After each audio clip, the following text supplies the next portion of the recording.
Okay, and hello, welcome to another stream. And I think we're just gonna continue in the Mirlands for a bit.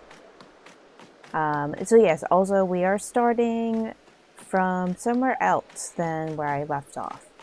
Mostly because right after the stream ended, I started to go, oh, I realized what I can do while I'm here. Right after the stream ended, I took the time to try to figure out where the last two wisps are in this area, and I forgot to save before I started doing that. So I don't have a save file where I start from that location. So I had to figure out a good starting point. And I figured that this would be a good starting point. Now, I do know where the last two wisps are, but I want to save that until the end of this area. I'm going to continue to level up the Pokemon that I'm working on right now. After I put everything away that I want to put away. Those I can use. And let's just see if there's anything else. No. Okay. So, yeah. And I'm going to rest a bit too. Just for a little while. So yeah, that's my plan for this area. I'm not going to leave here until I'm done leveling up the current Pokemon in my party. And once I'm done with that, I'm going to make a decision about some of the other Pokemon that I need to level up as well.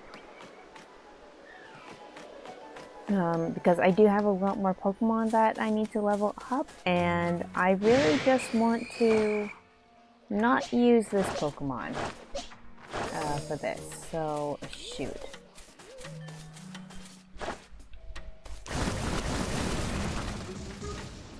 Yeah, what actually? Ew. Fine. What? Oh, there you are. This is not a great, well, no, it's not a, yeah, it's a bad matchup. So, yep. Should have figured. Anyways. Okay, it doesn't follow me into camp. Okay, interesting. Anyways, I have a bunch of Pokemon that I need to level up to finish the dex. So, that's the wrong button for that, sorry. Let's look at, not that dex, but this one. So, like, I'm working on those two right now for leveling them up. Those ones are just train with them, so I'll save them for an area that's appropriate to whatever level they are. So like Espeon is the one I have for Espeon is best suited for this level. Just I need to get a better move on it for this area. Anyways, moving on, Golem is one of the ones where it's just find the area and work on getting those points up. Munchlax, I made a terrible mistake. Snorlax, same deal as some of my other ones. Pichu is my nightmare. So yeah, I can find it in the Golden Lowlands and a few other places, but god, it's rare. Anyways, moving on. I accidentally caught an Alakazam. Well, I say accidentally, but anyways. I'm working on that one. Lopunny, same deal as a bunch of the others. So yeah, like, I just have a lot of Pokemon that I don't necessarily need to level them up. Rosalia is one of the ones where I just use the right stone on it, so I just have to figure that out. But Toxicroak is one where I'm going to have to level it up. Working on these two. Hippodin and Hippota, that one, you know. So yeah, I still have a bunch of Pokemon that I need to work on them by leveling them up. So that's going to be the next... I feel like that's going to be the next while where I'm just going around battling with Pokemon. So let me see if I can do anything for Eevee. Because sometimes Eevee can learn Bite in the games, but not this one. So right now, if I try to use this Eevee right now, it's not gonna be great. So I'm also taking Baby Doll Eyes off of it right now. Anyways, I'm actually half tempted to go back to town so I can put some better moves on Kirlia and Eevee. I think I'm actually going to do that. So hey, Professor, let's go back to town. So anyways, quick diversion back to town to get some moves for these Pokemon. Maybe figure out if I can get Flamethrower on Monferno. I don't know. Anyways, I have Pokemon that I just have to level up to do anything Pokedex-wise with them. Or I could go out and try to catch Pokemon, but anyways. Hi, Ingo.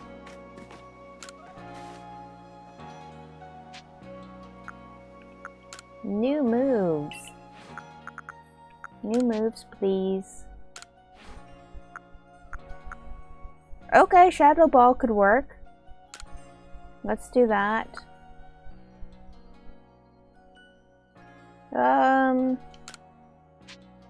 Wait, back.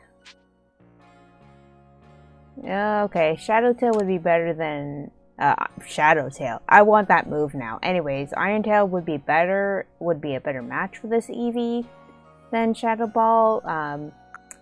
Physical move wise, instead of being a special move, but that's neither here nor there.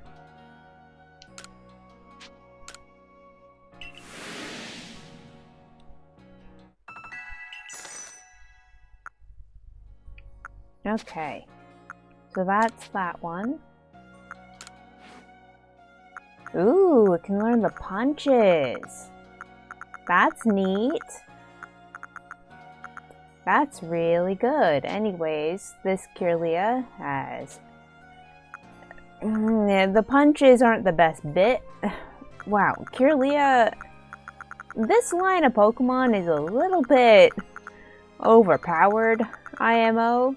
Because, wow, Psychic, Ice Beam, Thunderbolt, Dazzling Gleam. That's a good one for the typing. That's going to help me out in the area that I'm in. You know what? Let's just go.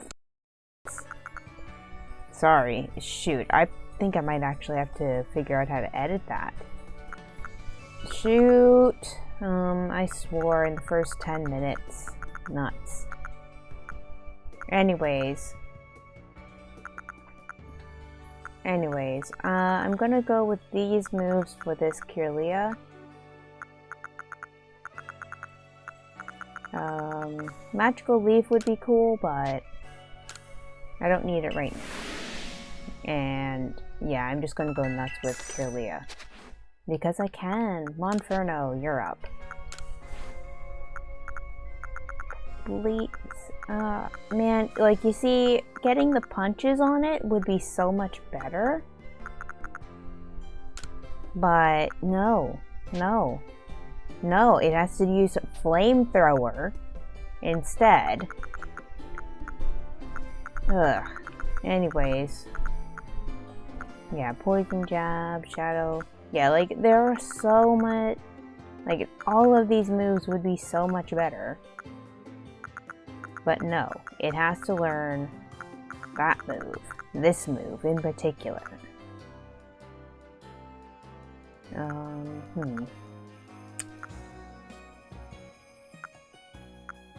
Let's pick up Thunder Punch while I'm here though. Because that'll be good for type coverage. Okay. Dartix. So yeah, sorry if this isn't that interesting. See, that would be good for its other evolution.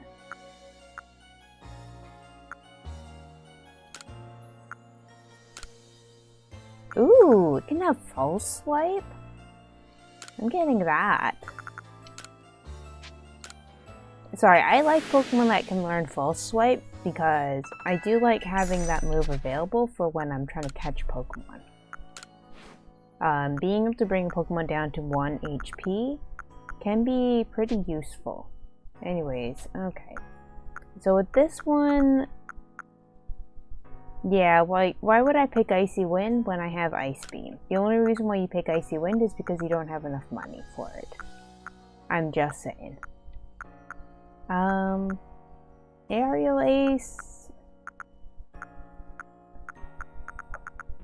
I'm trying to think of like what it would be fighting, and Aerial Ace is good for grass types, but there's not actually that many grass types aside from the really, really aggressive Paris in this universe.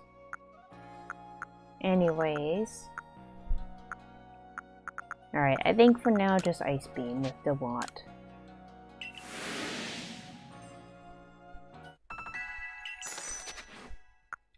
And I don't know, does Friends get anything new?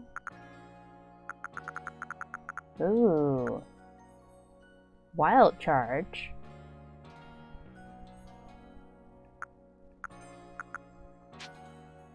Ooh, yeah, this is I've turned Ferenz into a special attack monster, so well,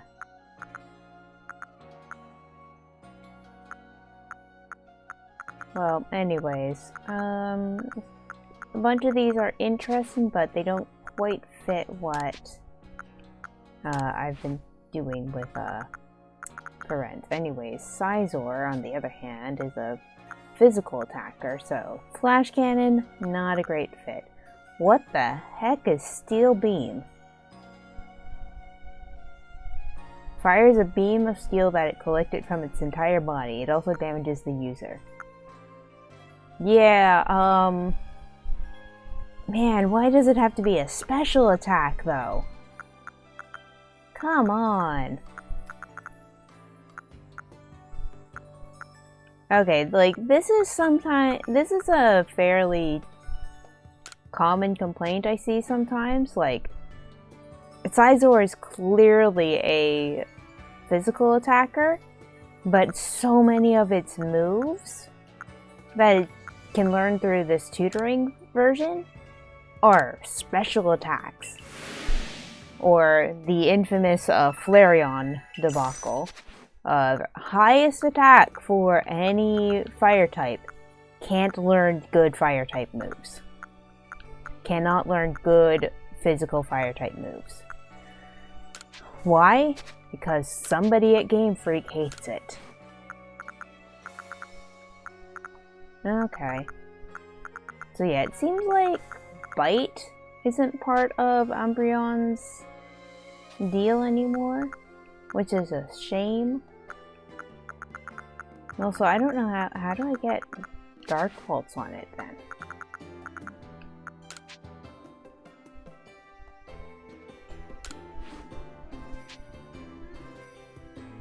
Yeah. Okay, good. I can get Dazzling Gleam on this at least.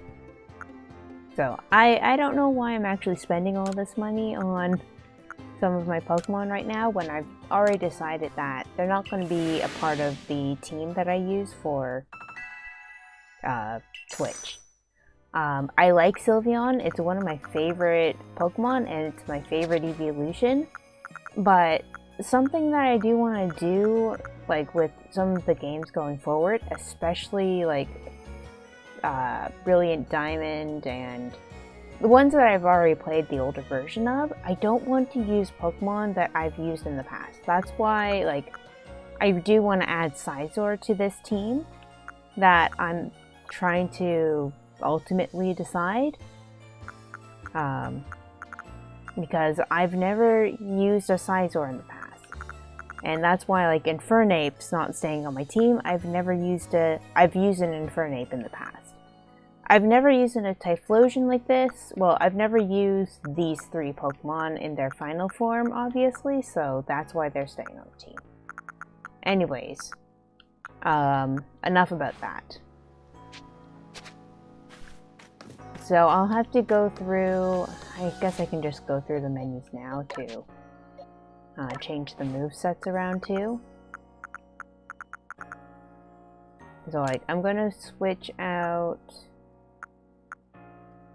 Mimic for that. And Shadow Ball's not great with its current stat. Shadow Ball isn't great for its stats, although like special attack isn't that bad on this Eevee.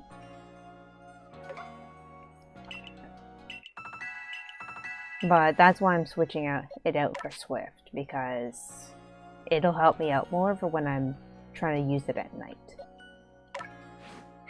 Anyways, so that's just a little bit of what I'm thinking right now. With this Pokemon though, I know I have to keep using Draining Kiss, and that's the thing that I don't like right now, because I have Dazzling Gleam right here, and it's so much better.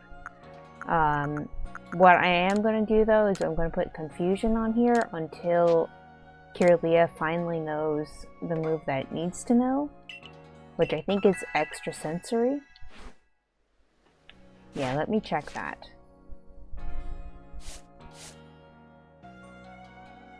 Oh no, it's just Drain Kiss. So, oops. I should go back and change that Shadow Ball to Psychic for the type stab, you know? For the stab bonus, that's what it is. Oh hey, what's up? What do you got for me?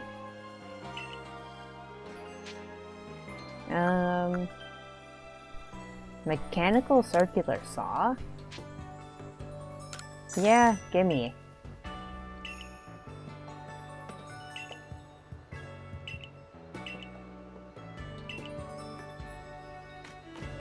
It's in my quarters. Wait, hi Dazzle, what do you mean? So I bought a saw. And he said oh!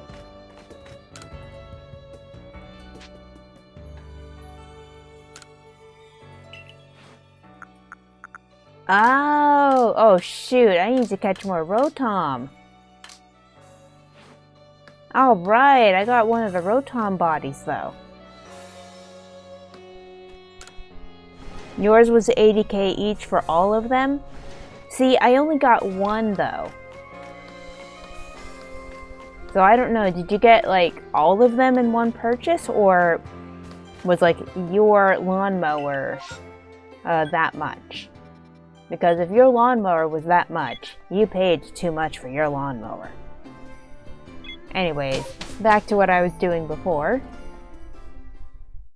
Before I leave this area, I'm gonna get the last two things. But I'm not gonna do that tonight. I know where they are, and I'm not gonna start off this episode with that.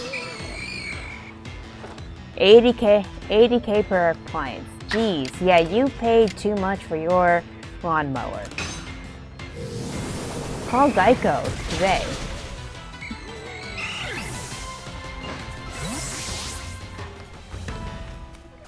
Are you paying too much for your car insurance?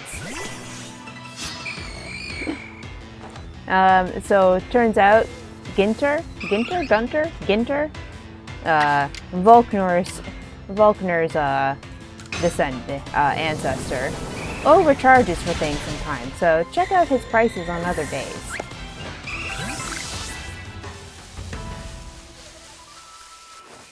Also, I just realized that I just remembered that I'm trying to make Izumi happy, which I don't need to bring him into battles to do that, so.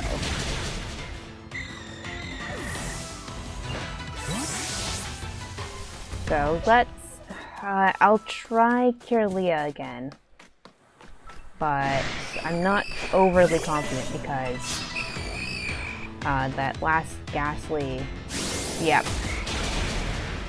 Yeah, the Ghastlies are too fast for Kirlia. So, what can I do? I'm just gonna leave. And because because I really don't feel like going back to camp already. I'm just going to use some items to bring Kirlia back from the dead. Also, someone please remind me not to evolve Izumi until it's daytime. If it looks like I'm going to evolve Izumi at night, don't let me do it. Okay. And was there anything I wanted to change on Dartix? Yeah, I'm going to change out Gust for...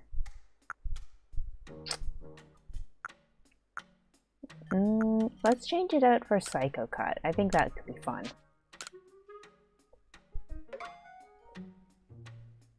Yeah, I just got here when I saw that, and the amount of salt I have right now because of that is through the roof. Again, I complained for 2 hours about Vulpix, so salt. Man, Ghastly up fast.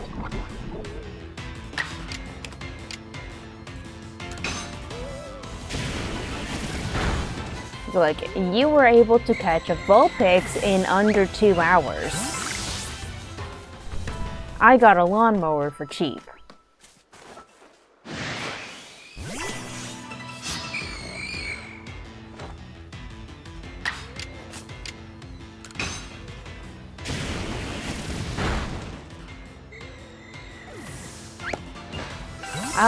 You had lots of money when you started seeing those things. Like, I think that it's just like random pricing, because Ginter kind of seems like the kind of guy where he would like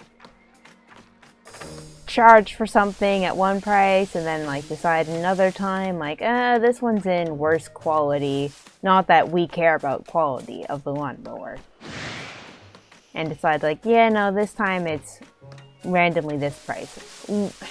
So like, that would be the character motivation.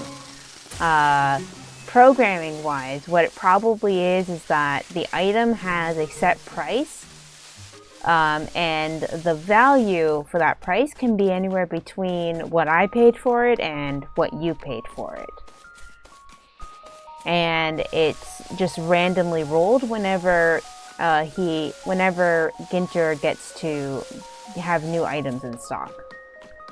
It's probably that, so it's probably bad luck on your part. Just saying. Let's be honest here. It's going to be the bad luck. Anyways, I just remembered Monferno needs to get... Sorry. Monferno needs Flamethrower. Even though...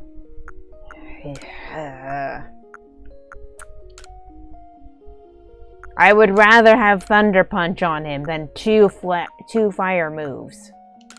And one of the fire moves is for the worst stat. Yours better have an industrial level engine. I mean, those lawnmowers that they use at like golf courses and shit, those are powerful. But yeah, I want to double check with Monferno. Yeah, I have to teach it. I have to get it to use Flamethrower. Like, Monferno, remember who you are. You're a physical attacker. So like, that's probably what I'm gonna do for this next while. Just use this move 10 times, heal up, use it again, and then use it a few more times, and then switch it out for Thunder Punch. Anyways, Eevee, please get me some rocks.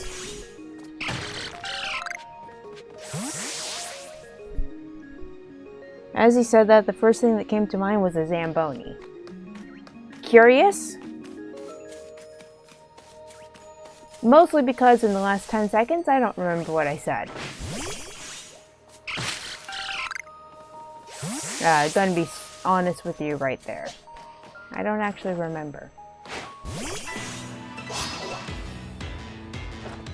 Oh, I didn't catch the slide that Gunna wears.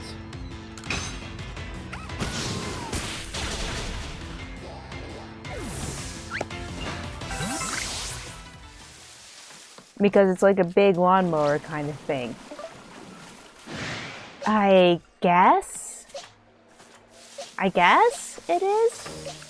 Sorry, I always associate it with ice, not with, grass.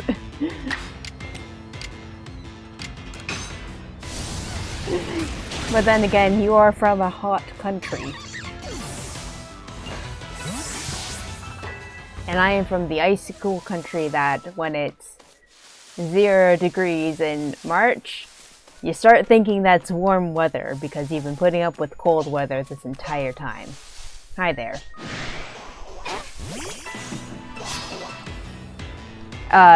Sorry, I just heard something knock in my apartment, so I'm gonna go check that because I live by myself.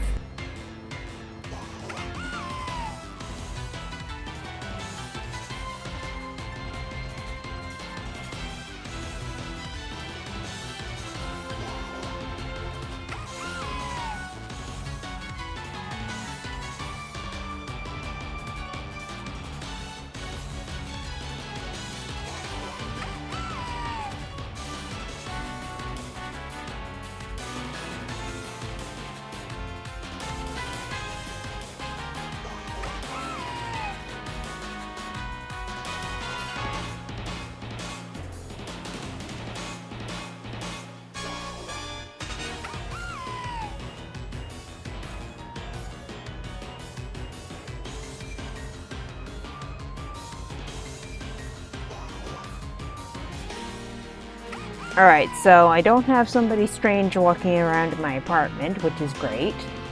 Not sure what it was that I heard. I think my neighbor was just being loud, or somebody. Alright. Zambonis are for the ice, and you don't know what the land equivalent of a Zamboni would be, in terms of use and size. Like a tractor that has like the land hoeing attachment, the really big spinny wheels that just tear up the soil, those things are big. Like, those things are kind of massive.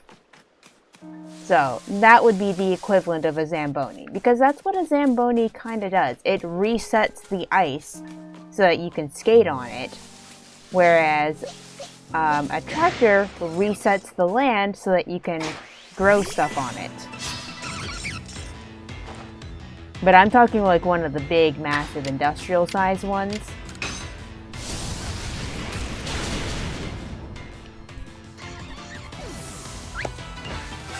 Like the sort of thing that everyone should be real glad that Rotom has no interest in possessing, because a land version of Rotom, the ground ghost type version Rotom, or ground electric type Rotom, I don't exactly remember which way it goes with Rotom,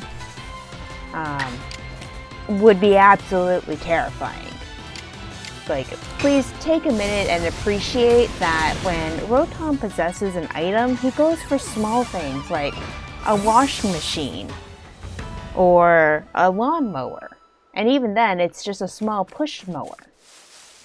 Rotom doesn't go for the big items, like a Zamboni, for example, or a ground-tilling tractor. I think that's the right term. A ground-tilling tractor. Or other big things. Or an 18-wheeler. Do those even exist in the Pokemon universe? If they do, we should all be glad that Rotom is like, bigger is not better. And Rotom knows his limits. Alright, hi there. Uh-oh. So, this is part of the reason why I want to have a slightly better move on my Pokemon. But yeah, I'm just saying. I'm just realizing now that we could have gone nuts. An Alpha, I want an Alpha possess a windmill. Okay, that's a really good one. Or a Ferris wheel. I like that one, if only because I really, really, really want a black and white remake now. Because, like, I've been kind of on the fence about whether or not we need more remakes. But two things happened for me to want a black and white remake. One, we're going to lose access to the DS games soon. Oh my god, really? I just bought one of you. I really want a black and white remake now for two reasons. One, I want one because you know who appears in this game. You know what happens to him in this game. I need closure, please. The other reason is we're losing access to Pokemon in through the DS games and 3DS games. All the Pokemon that are on the Game Boy Advance, Game Boy on the DS, 3DS, etc., we're losing access to them very shortly. So, what do we need? Look, I need some sort of closure, even if it is in the form of what's up with Amet. And my Kirlia can evolve, but am I done with Kirlia? No. Should I then, instead for Kirlia, because Kirlia wants to evolve. The problem is I keep using the wrong button. The problem is I've never gotten it to use Draining Kiss once.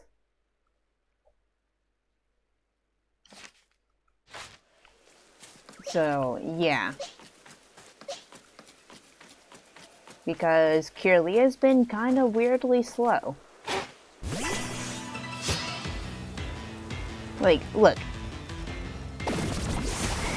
We can talk about whether or not Ingo will go back. I have opinions, but the real thing is Amet, his brother, his twin brother. What's he up to right now? That's the big question. And that's the thing that I want answers about. What is Amet doing with his life now? Is he still trying to run the battle subway by himself?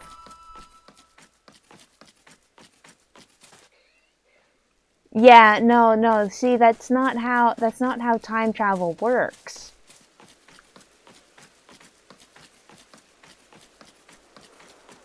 By sending someone to go back in time, if I fight that... There's a few problems with your statement. I'm going to say that right now. Amet forgot about Ingo because Arceus rewrote history by sending him back, effectively making Ingo Amet's descendant. So,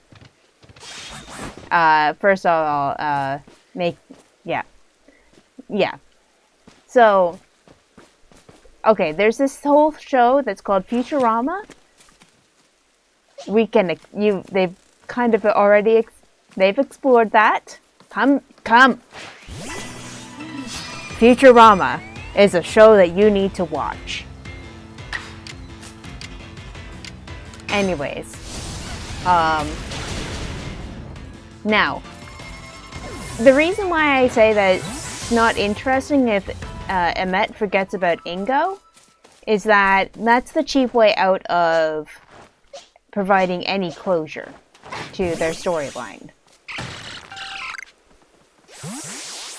Making them both forget about each other is...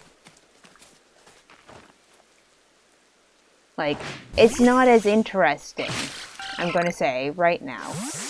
It's not as interesting. Because there's so much more you can explore by having one brother disappear. Shoot. And then, what's up with the other?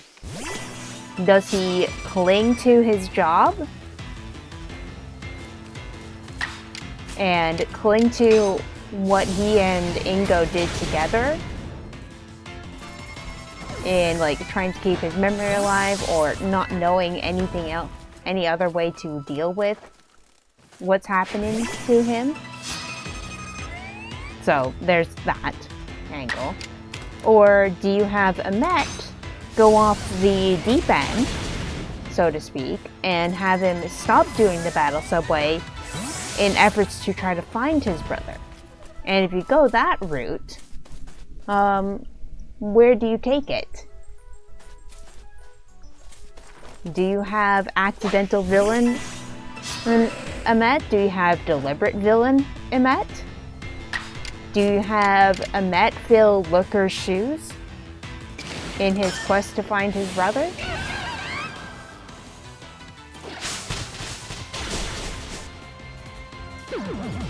Oh, come on. Rest.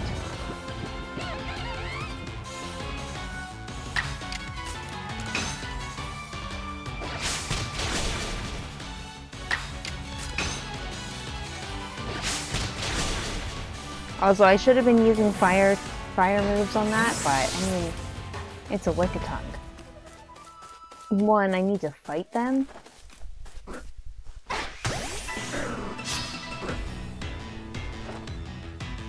And two, I need to fight them with fighting type moves.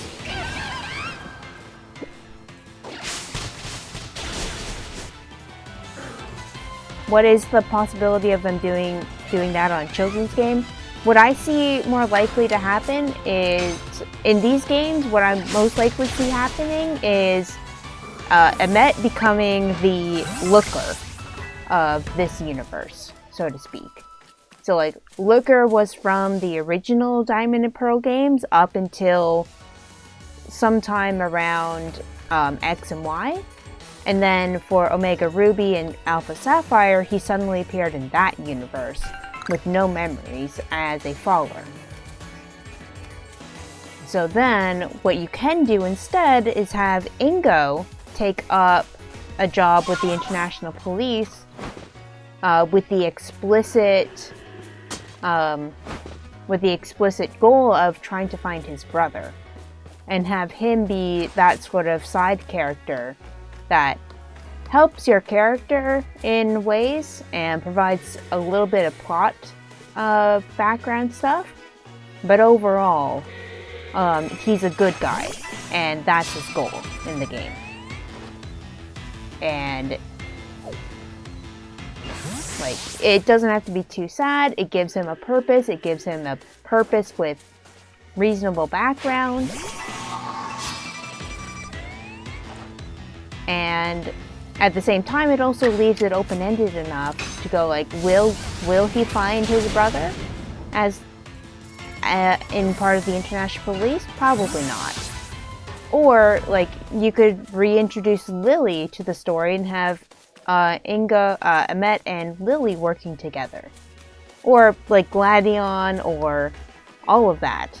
You could also go the route of International Police Officer Emmet looking for his brother and trying to kick the crap out of Colress in his quest to do so, because Colress has something to do with the Ultra Wormholes from the Alola games. Hi. I've been thinking about this a whole lot.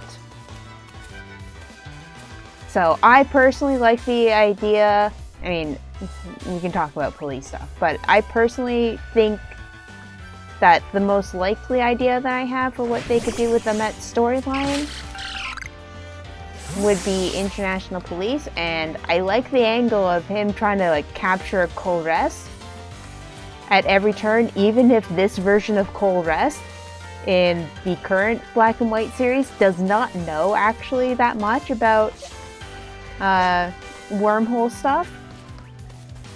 But Emmet knows that Colress knows something. So anyways, that's my personal fanfiction idea. Nintendo, please take it. Give me some closure. The other ideas that you could do for Emmet are probably not as likely. Because again, like, villain Emmet, that's going into some dark, that could go into some dark territory that, like, because of the way Game Freak writes these games for children, it's not going to go into as much detail as fans would like. Should I be using water-type moves on these guys, or grass-type moves? I don't know. Anyways, the Watt is taking a bit of damage, so I'll need to switch him out anyway. So, anyways, the two things that I can see most likely happening are Amet is still the battle master of the subway. There, I can speak. But you have some references in game to the missing brother, and he's never mentioned by name, but you have the characters referencing like, oh yeah, Amet used to run this with somebody else, and so on and so on. But you never mention Ingo by name. Or you don't get Ingo's name until like the very end. Or you get it by interacting with a picture somewhere in the subway of like, employee of the month for the last 12 times in a row is Ingo. Who's Ingo?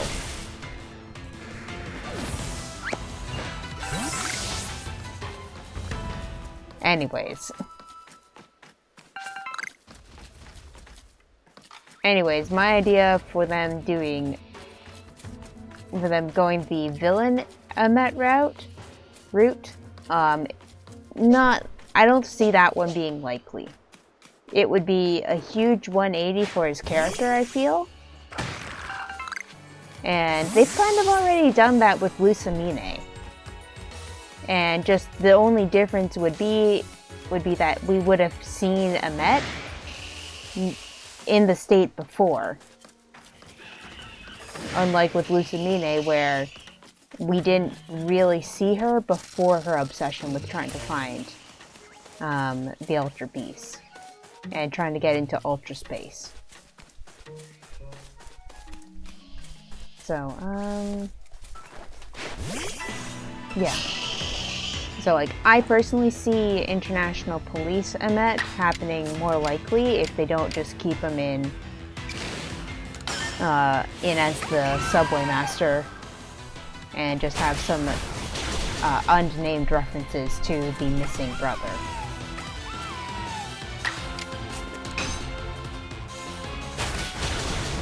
So, now, here's the question. Are they going to address that in Scarlet and Violet?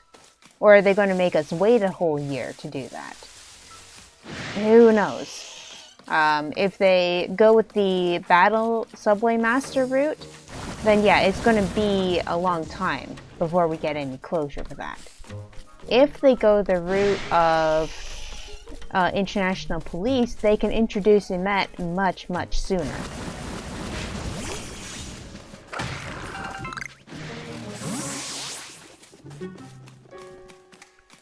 So there's a few benefits to International Police / Wormhole Hunter Amet. So like that would be the non-police route for Amet that you could use to introduce him in Scarlet and Violet.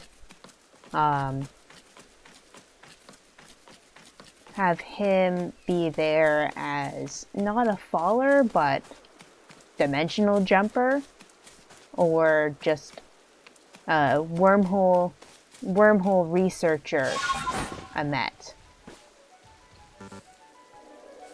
Now, does that fit his personality? No, and that would cause a lot of personal conflict for him, and that could be interesting. Or just like, he's a researcher, but he's not actually that interested in research. Now, accidental villain Amet would be him getting caught up with the group on the promise that of the evil group on the promise that they're gonna help him find his brother. Or he gets caught up in the group not knowing that they are the evil group of the area in his efforts to find his brother. Which, like, I personally don't see that being an interesting storyline to go.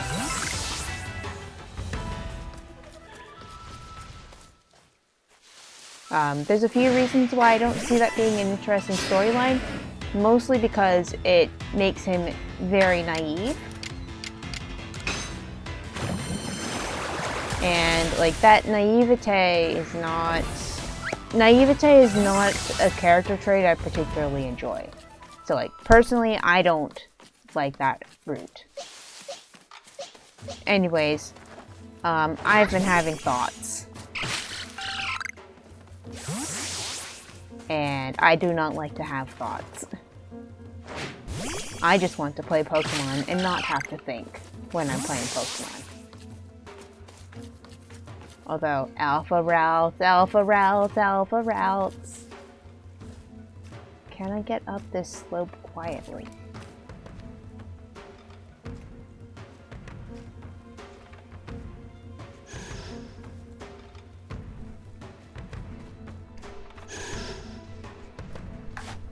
Can I get up this slope? Oh, I know that you do like this one. So if I throw it there.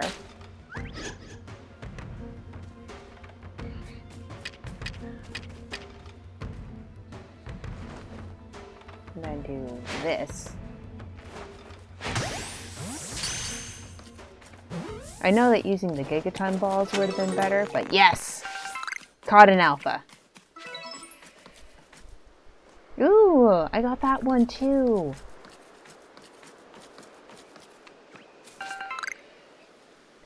So anyways, I have lots of thoughts about Ingo and Amet. And they could choose to resolve that storyline sooner than we all expect, or they could just drag it out.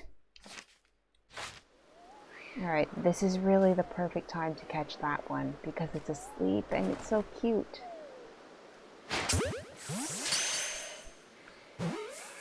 I probably didn't need to use jet balls on that though. Anyways, yes, I know you can evolve.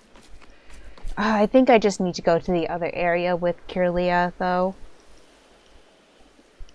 I think I just need to go back to the Obsidian Fieldlands with Kirlia so it can use Draining Kiss a whole bunch.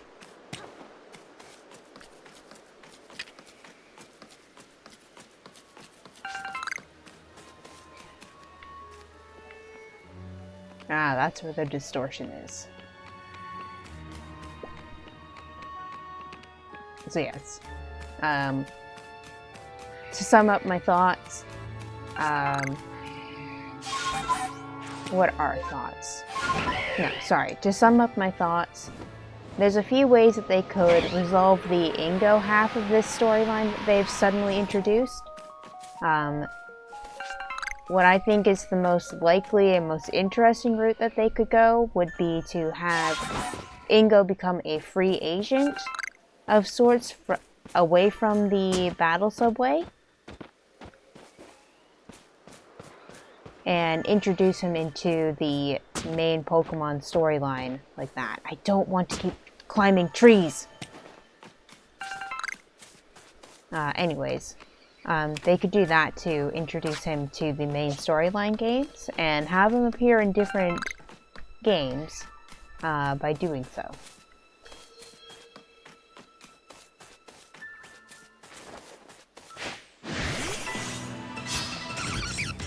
So even if that's like International Police Amet who's trying to hunt down Colress, if that's again International Police Colress who's investigating ultra wormholes in an effort to find his brother, or just Interdimensional Hunter, Wormhole Hunter Amet who's not licensed to do that, but when has that ever stopped him?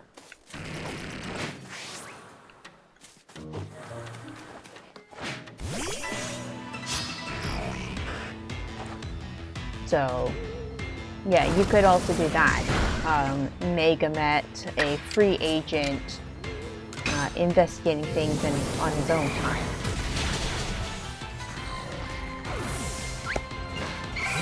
Yeah, good job, Evie. Yes, I know you can evolve. I need to find a good place for you to use that move. Yeah, so I think right now, this Kirlia, I think I'm just going to put him in a box. And then, I don't know, take care of this.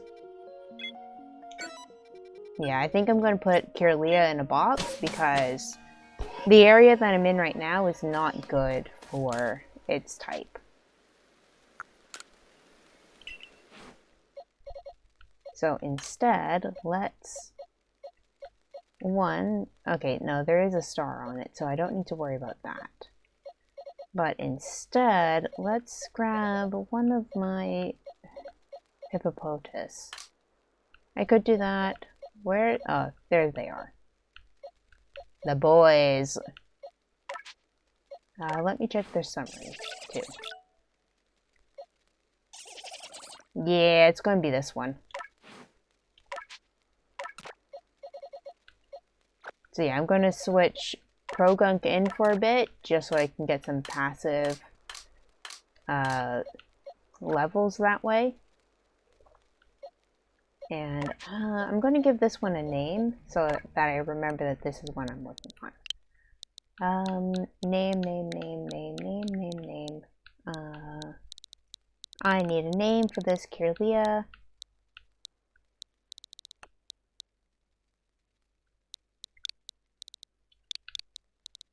Abba, the Dancing Queen. That's not right, but whatever. So, anyways, Krogunk is in my team for the moment, and let's look up what I need to do for Krogunk. Well, I've technically already finished, so all I need to do is I could get it to use Mud Bomb a whole bunch, but that's about it.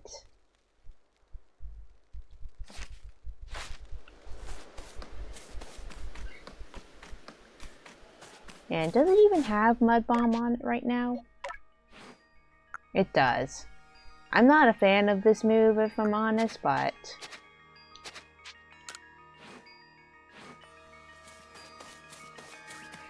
you gotta do what you gotta do, I guess.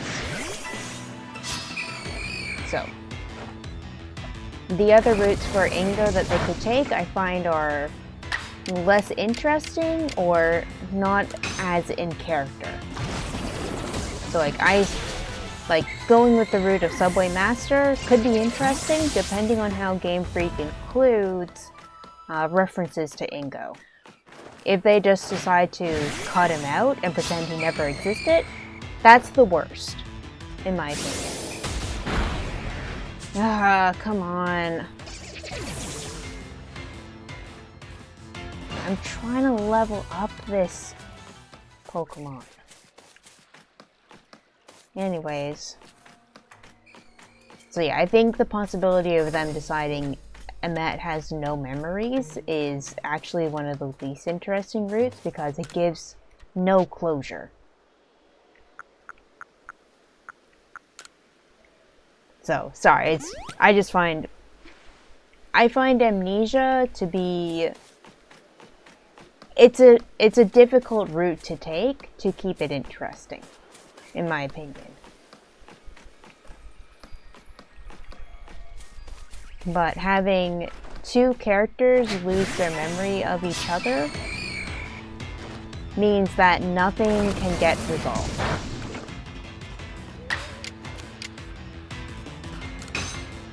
So that's personally why I don't like the both characters have selective or total amnesia. Because there's no resolution possible that way.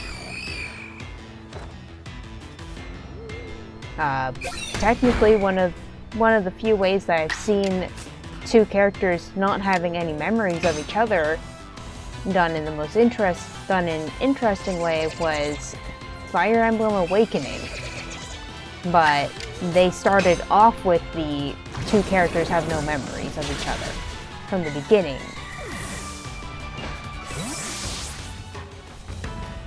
And then it unfolded into what we know the story actually is. So I think anyways, and yeah, I think that Villainamette, accidental Villainamette, not... It's not as interesting as I think people think it actually is. Because remember, this is a kid's game. And also, this is a kid's game that probably doesn't have quite the same amount of free range as it might have had for the GameCube era and that particular that particular set of games. But yeah, this is a kid's game, so like some of the stuff that some of the stuff that people are coming up with for a Met to do, I don't think that's going to happen, personally. Because, I mean, it's a kid's game.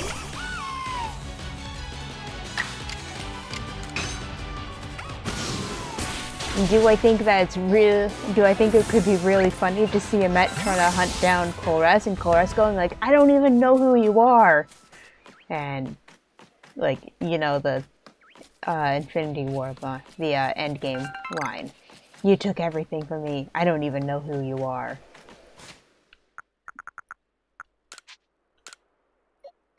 Like, that could be fun to watch.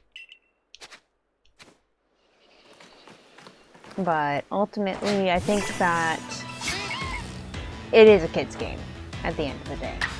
They're not going to go too dark or too weird.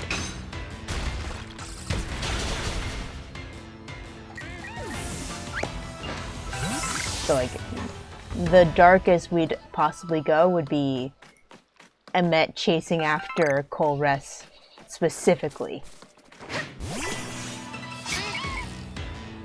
And, like, losing... come on. They just ran away. And losing focus that way, so to speak.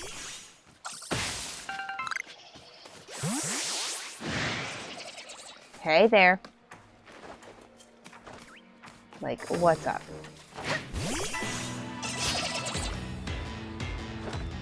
Water fight!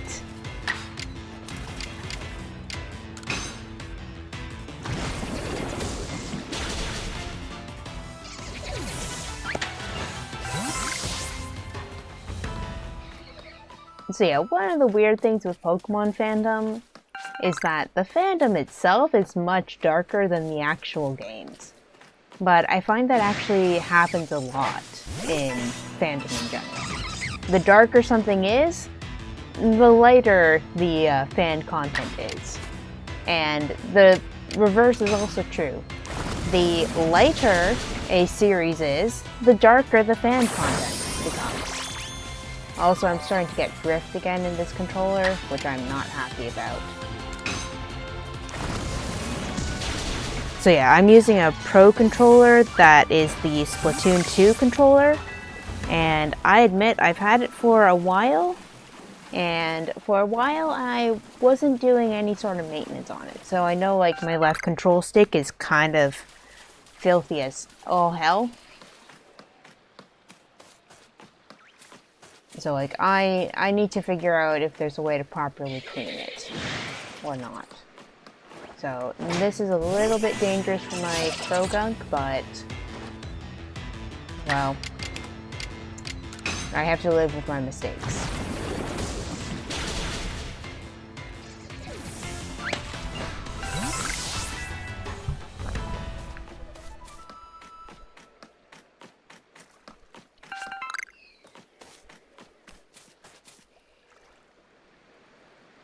Where's the cricket tune?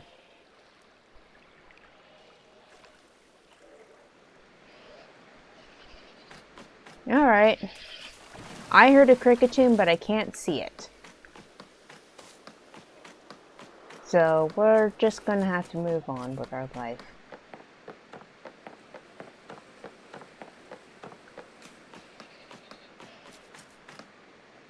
Ooh, alright. Here's the question. And it's a question that I'm going to answer myself. Do we go to the space-time distortion and just try to collect items? I'm going to tell you right now, the answer is yes, because I'm that kind of bored right now. And also, not quite in the mood to think about the consequences of my actions. And this is an easy way to do that. So, let's go to the space-time distortion and make some mistakes.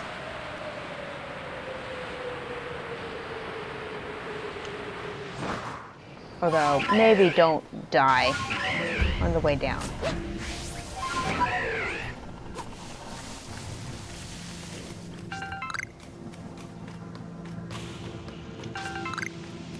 Alright, Stardust. I'm hoping to get more evolutionary items.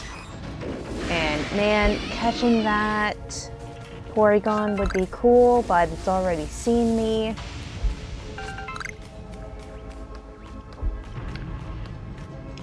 Ah, shoot, I don't have space in my satchel for that.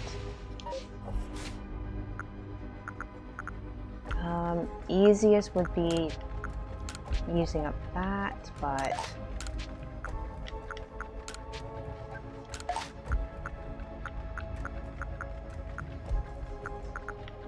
gonna get rid of that. And use this a whole bunch.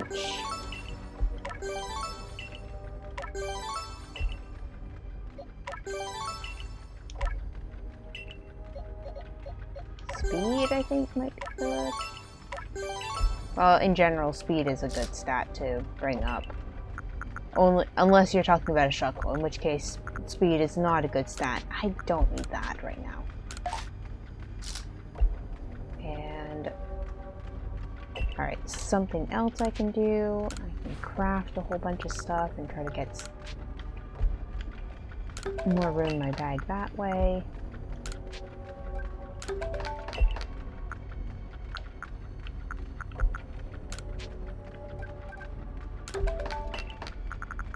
Yeah, I'm really trying to make some space in my bag real fast.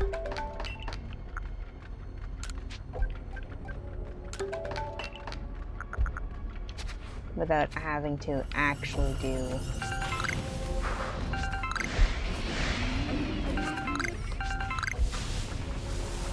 without having to dump too many important things. I want to make some space in my bag real fast. Ooh, that sounded big behind me. Whatever the hell that was. Ah! Oh no! Oh no! Shoot! Shoot! Really? Now of all the times?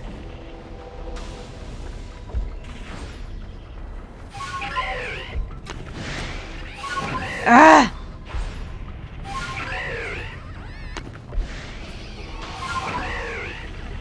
I keep trying to find ways to land on this dang rock, but it won't let me!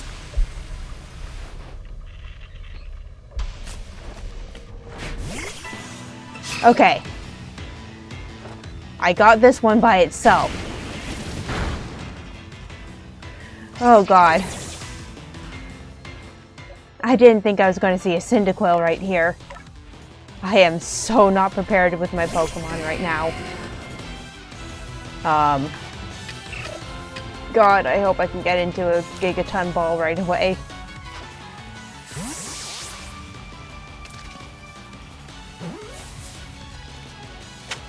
Oh, shoot. Okay. Out of dodge, getting out of dodge.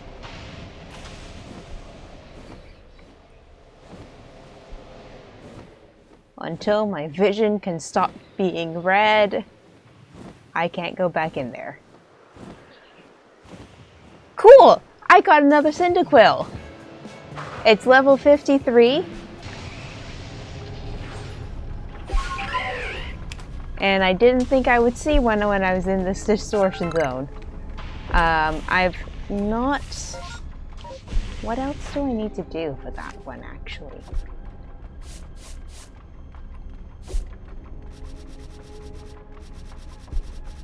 I really hope it's not one of the ones where I need to give it food, because, God, that would suck.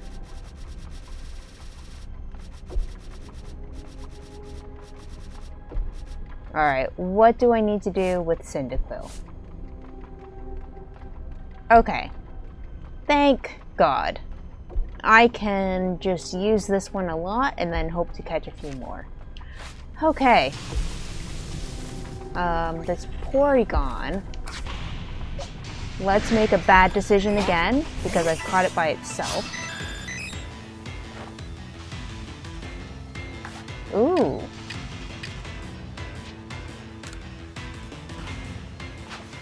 Also, I just realized the mistake of sending out my Eevee. Because I want to... Oh! Eevee won't die!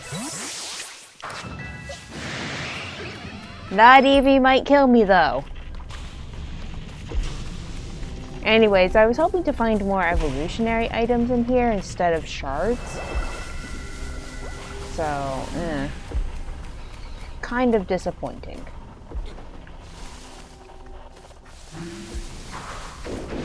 Nope.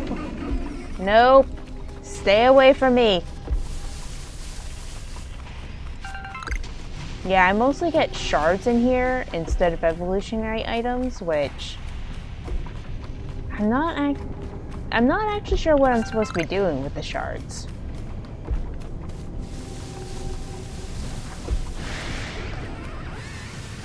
Oh, Umbreon. I'm not going after that Umbreon. What? Well, hi there.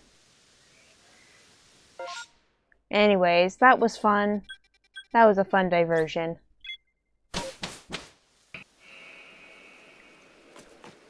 So. Those are the thoughts. I don't even know what the evil team is for Scarlet and Violet. Again, as I said yesterday in the last episode, I haven't actually seen the trailer. But that said, like, I know some people are kind of bored with the formula of evil team in area, child must defeat the evil team. But after seeing, like, the quote-unquote evil team in this area, like, be really, really ineffectual, I personally welcome an evil team that's actually going to do something. Because at the end, like, the Ill Fortune sisters, like, here's the thing, I don't even remember what their name is. Which, like, I know it's Charm, Coin, and yes, Eevee can evolve. Also, it's daytime, so Eevee will evolve into the one I need it to evolve into.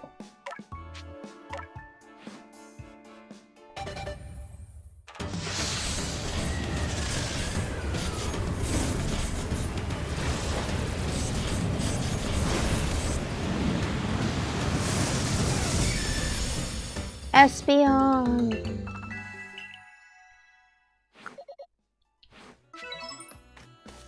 Yeah. So, anyways, I can actually use a different Pokemon for that. See, that one would be better to use. It would be better to use Darkness than this one. Thanks for picking up the item, Dartix. I didn't actually need that. Dartix! Dartix, we need to talk about this. Dartix, yes, having the high ground is good. Wow. I almost don't want to continue the fight. Anyways, Dartix is going to use Leafage from way up there. I love this. I love this stupid game. Anyways, Dartix had the higher ground. Moving on. Yeah. So, like... yeah. In this game, the Bad Luck Sisters, the Ill Fortune Sisters, like, they just had so little impact on me as a player, personally, like, beyond their main story, quote-unquote. Like, they just didn't really do anything for me because of, like, the main part that they really had was only in the Cobalt Coastlands. And aside from, like, a little bit of their backstory, there was nothing to, like, I'm not even going to say endear me to their character, because that's not even the right word.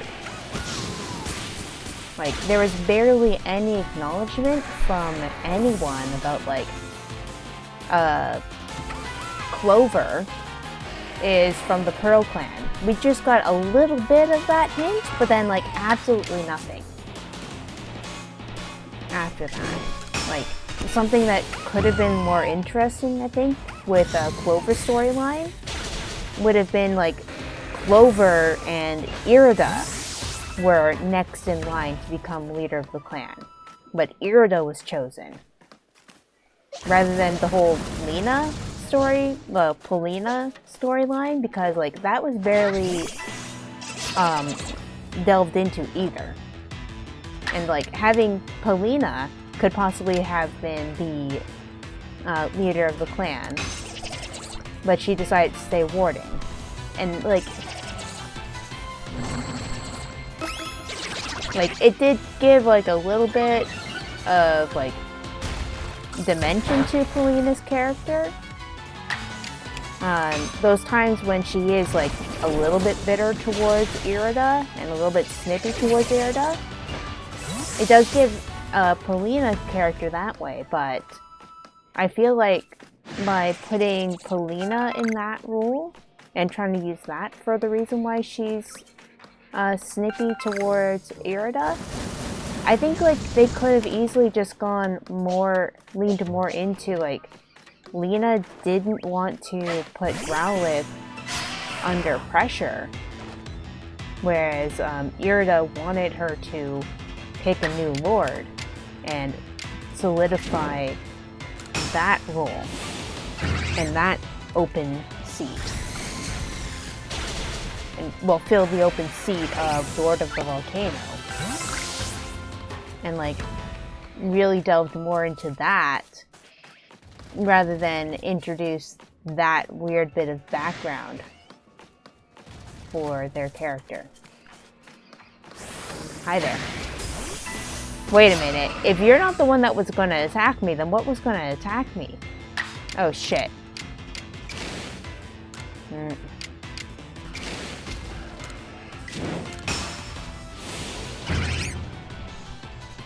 Yeah. So I think leaning more heavily even into Lena not wanting to put Growlithe under pressure. Shit. Sorry, DeWatt just fainted. Could have been a way to, like, solidify that part of Polina's character. Like that, like, dangerously high compassion and empathy. Or even just, like, it doesn't even have to be empathy in that case. It could just be, you could, like, drive home like she's projecting her feelings about it. She's projecting her feelings about what happened onto Growlithe instead of listening to Growlithe. Guys, that's kind of pretty much what happened. Anyways,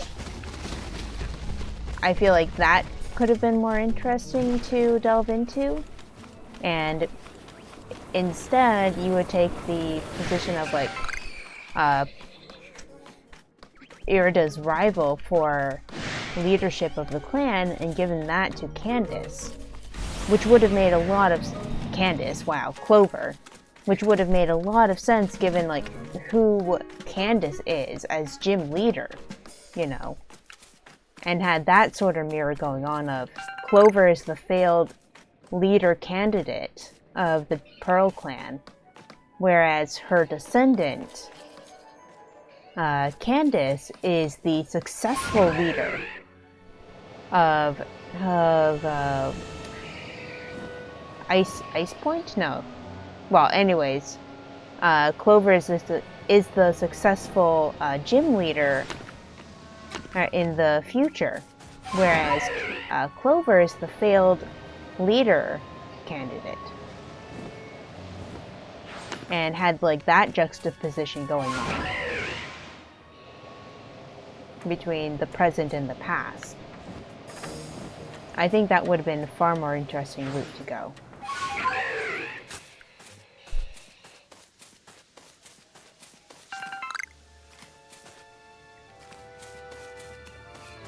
So anyways, that's my thoughts about that whole storyline, let's call it. Like,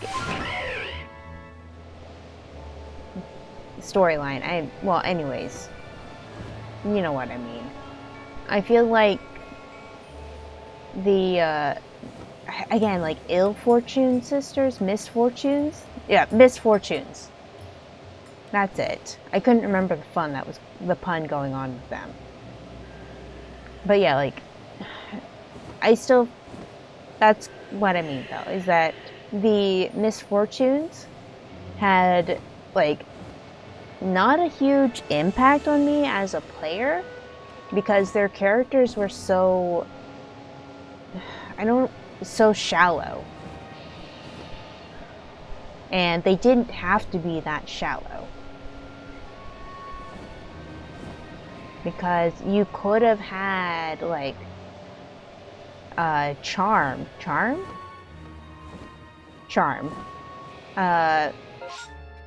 You could have had Charm, like, interfering so much more, because it's like she was a former Galaxy member, and that makes sense given like who she is the ancestor to, Bertha and Agatha. Like, Agatha is the Kanto person. Anyways, I've just been going between areas looking for more pouches because I need the evolution items. So that's what I'm doing right now. Anyways, given like the Galaxy Expedition team, they're not from Sinnoh, they're from another area, and so is Agatha. Like, that sort of explains maybe a little bit of what's going on with like how Charm is here at all, but they could have had like Charm interfering more, or having Charm doing a little bit more to make it look like the Galaxy Expedition team was behind the Frenzied Lords, or even just causing some regular old havoc by knowing like the different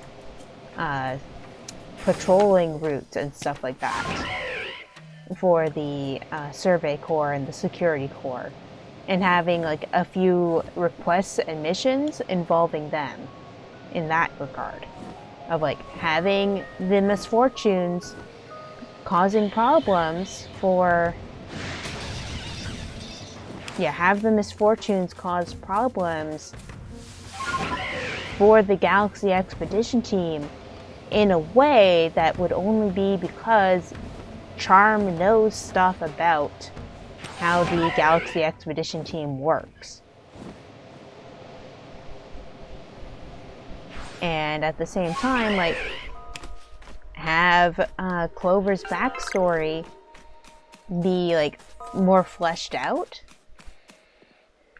by making her instead of Polina, have her be the failed candidate for leader against Irida.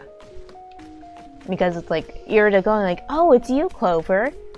You've been missing. Where have you gone?" And then just nothing after that. That's really flat. Whereas having Irida going like, "Clover was my rival for this role, but oops. But when I got it, she just disappeared." That makes Clover a lot more interesting as a character, in my opinion. And then, like, whatever the heck is going on with, Coin. Like, do we even learn anything about Coin?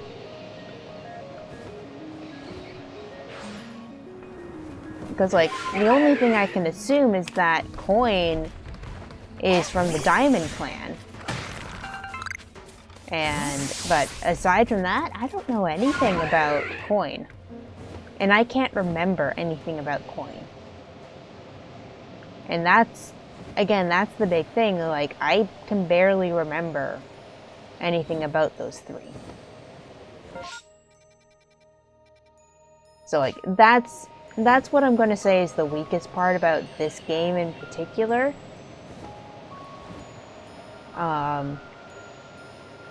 There are points of the game that feel really flat. And that is, like, with some of the characters. Like, the characters, like, those three, they're pretty flat, in my opinion. Or shallow. Not flat, shallow. They're shallow. And then you have, for the Diamond Clan, Iskin. Like, Iskin is a character that, because he doesn't have a clear descendant, you could do a whole bunch with his character. But we're not getting that.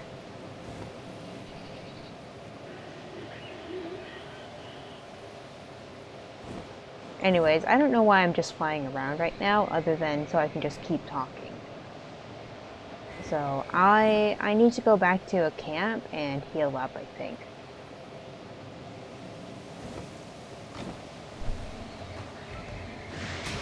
Uh-oh. What on earth?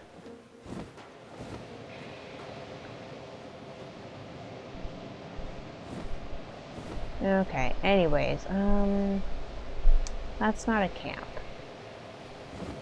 That's a settlement. There's the camp. Yeah. So, I feel like some of the decisions made meant that some characters didn't get the depth that they could have had. I'm not going to say the depth that they deserved, because I'm not going to say that Clover deserved more depth as a character.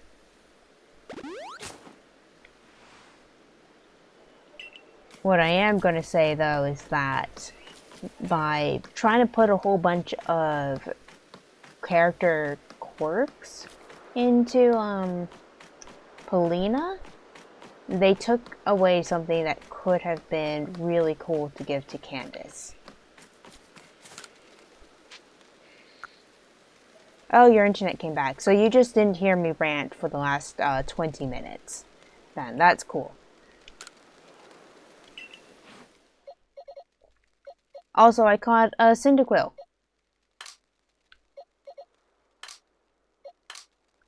Where is that new Cyndaquil? The new Cyndaquil is somewhere. And I evolved the Eevee into the Espeon like I need it. So there. See, I can put that right there, and it's great.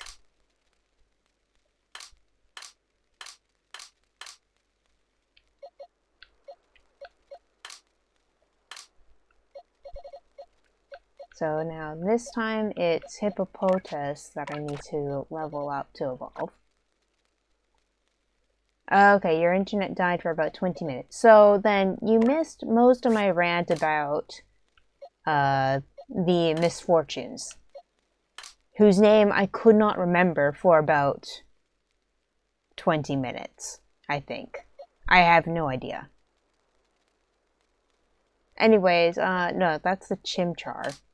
Where's my new Cyndaquil?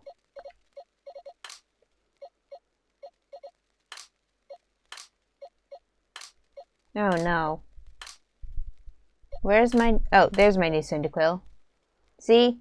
New Cyndaquil. It's level 54 because I caught it in a distortion zone. Level bloody freaking 54. Anyways, that's right. With Dartix, I need to use Roost. I need to use Roost with Dartix, or else. But, I mean, that's the thing. Dartix I can evolve if I want to, and just leave trying to finish the Pokedex entry for later. Because I have to catch more Rowlet anyways. So that's a whole other issue.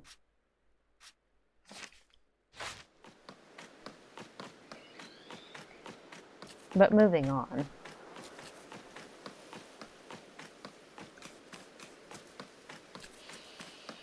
Right now I'm trying to figure out where I can level up this Hippopotas.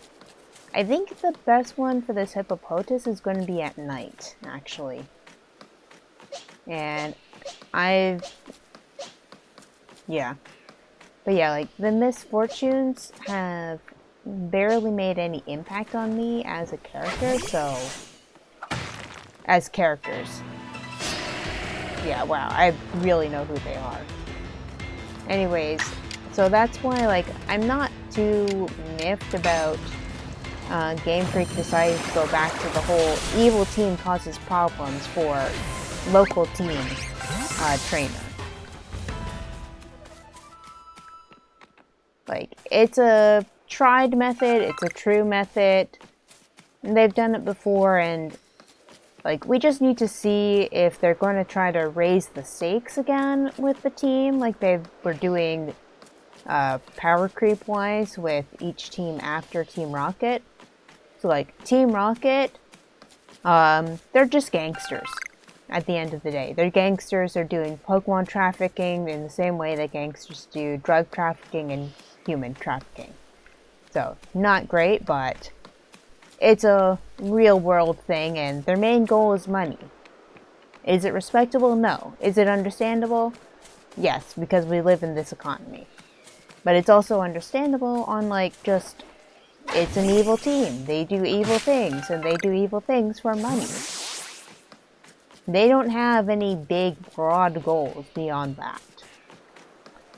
And, like, Johto kind of had the goal of, like, re-establishing Team Rocket so that Giovanni can come back and, like, control the team again. Control the gang. Let's just call it a gang. Team Rocket's a gang.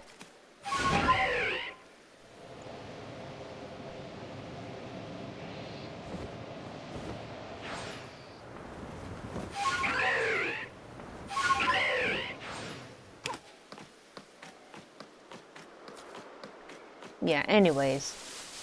And then you had in Gen 3, you had Team Aqua and Team Magma, who were like, more land or more water, and both groups were idiots. Like, they were both so dumb. But their plan was, like, eco-terrorism. And that's why they're more of a threat than Team Rocket, because they decided to go the eco-terrorist route.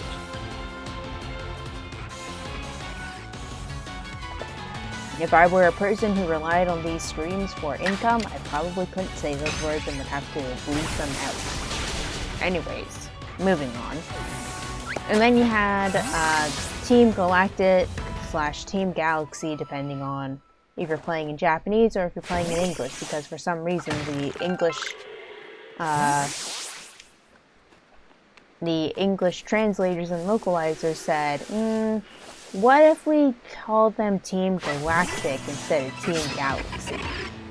Anyways, moving on.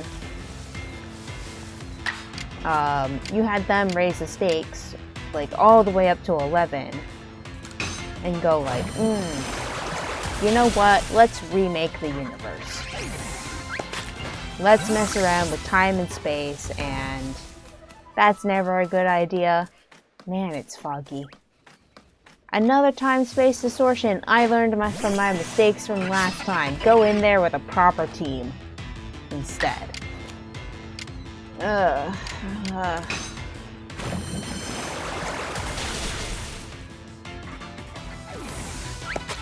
And then Gen 5, like, you could say that they lowered the stakes by not trying to destroy the world. But at the same time, they still had high stakes because their goal... Sorry, hiccuped again. Their goal was not destroying the world, but it was destroying world order, as everyone knew it. Oh, come on. Why do you... This is why I don't like the move Mud Bomb. It just misses so much.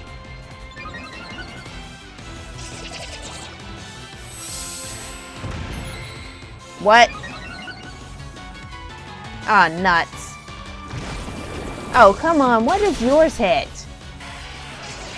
Ugh. Yeah, this is why I don't like the move Mud Bomb, and as honestly as I'm going to check out how many times I have to use Mud Bomb, and then like maybe just train with Krogunk until I can be done with it forever. Anyways, it's too foggy to actually even see anything.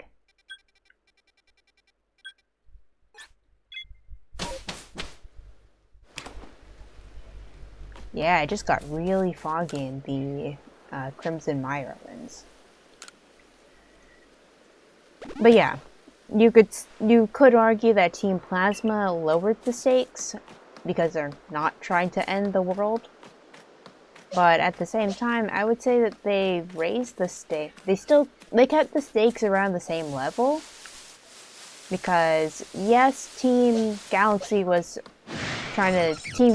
was trying to destroy the world as we all knew it, and make a new world with no emotion or like whatever the heck Cyrus's plan was. But N's plan, on the whole, was introduce a new world order and destroy the old world order, which was people use Pokemon to battle and stuff. Hi, Dio Azuro. Welcome. I'm just here talking about Pokemon while I try to level up some Pokemon so I can complete the dex.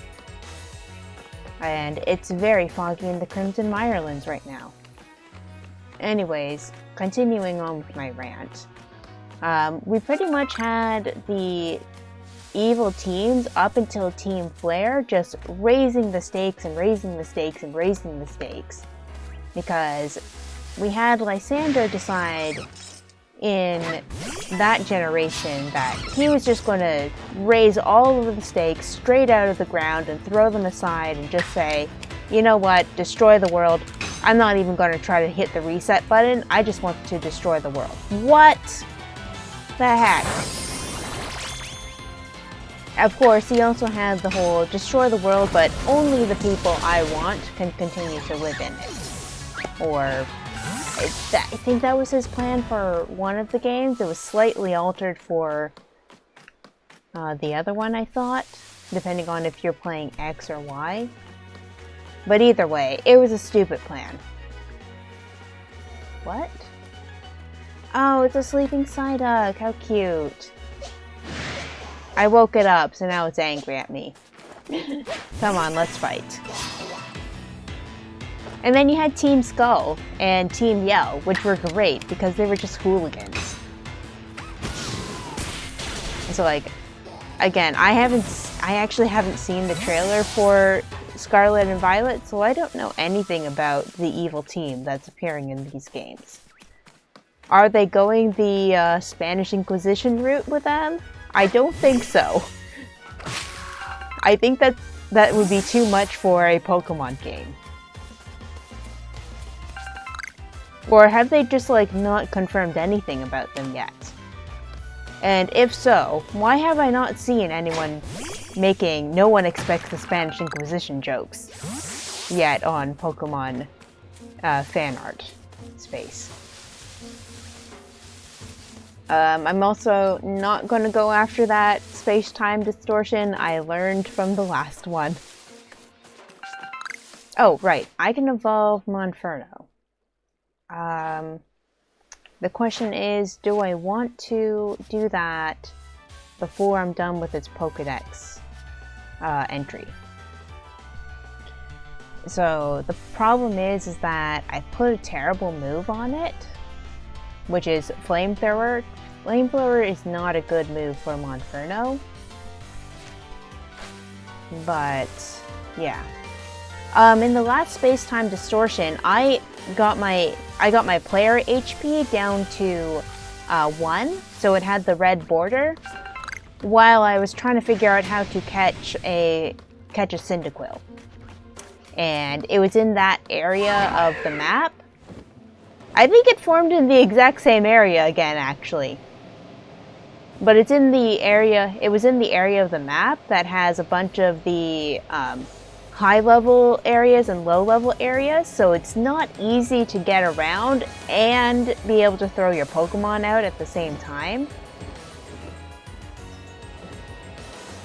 Yeah, so like... Oh no, how low am I flying to the ground? Oh no. Okay, so yeah, pretty much, so I'm not going after the space-time distortion for a few reasons. One, it's incredibly foggy right now. Like, the entire Crimson Mirelands area. Yeah. The entire Crimson Mirelands area is covered in fog! It's covered in fog and I'm getting chased. Goodbye.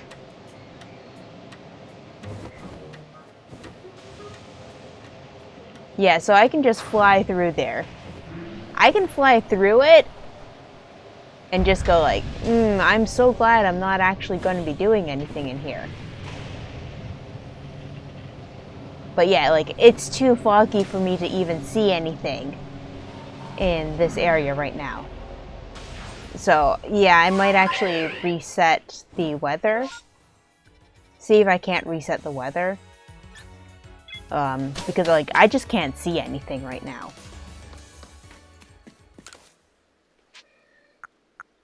So, let's rest until nightfall so I can do some nighttime battling. Look, yes, the sleep resets the space-time distortion. I wasn't going in there.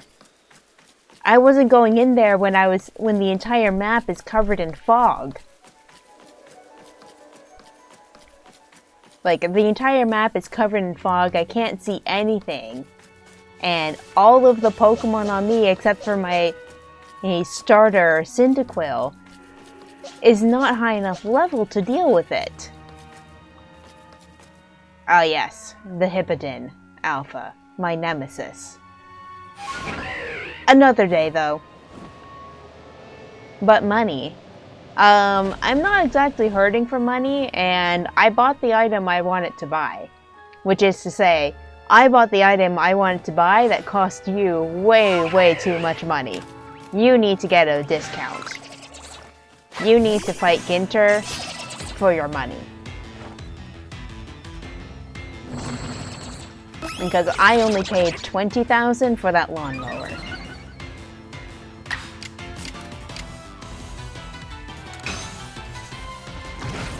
And God, I hate the move Mud Bomb. Like, yes, it lowers accuracy, but... Ugh. Anyways.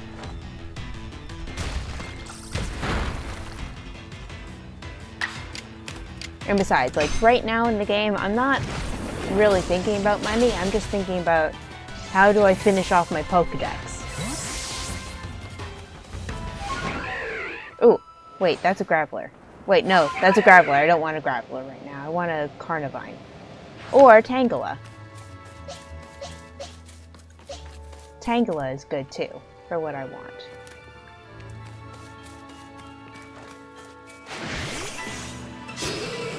You sold 28 nuggets before talking to him, so you think that he just saw the money. Maybe. Maybe. Although, again, I'm pretty sure that it's just random. It's random and you got lucky that many times in a row. You got unlucky that many times in a row with all of yours. So yeah, just gonna be battling some Pokemon with my Monferno so I can finish up some of its Pokedex stuff before I evolve into Infernos. I do have a kind of lousy move on him right now, which is to say, Flamethrower is not necessarily a bad move, but it's a bad move for Monferno when I could have Thunder Punch on him instead. Or Fire Punch. He's a crooked salesman, apparently. I mean, let's just say that he and Red from Animal Crossing, like, they could probably get along. Those two would probably get along.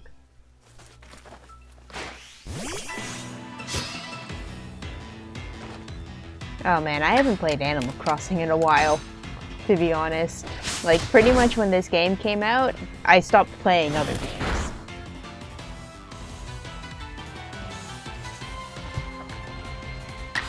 I've been meaning to do that, to go back to Animal Crossing, ever since I realized, like, it's been a whole month since I opened up that game.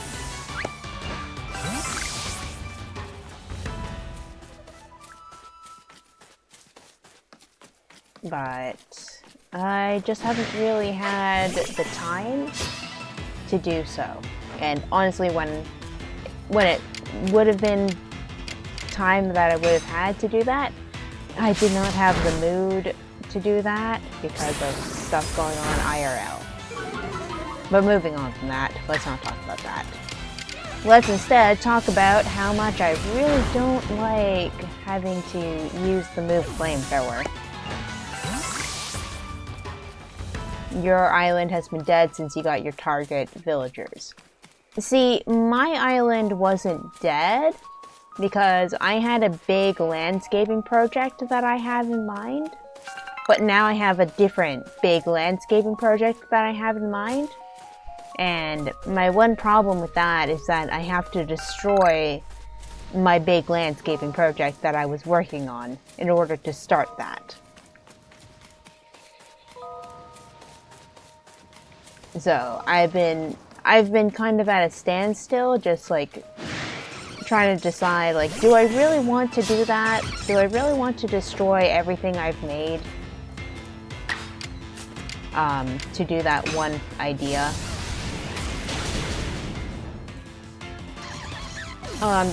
And some of my hesitance is because I also would need to move every villager I have to a different spot. But I don't have the space. I don't have the open space to do that right now.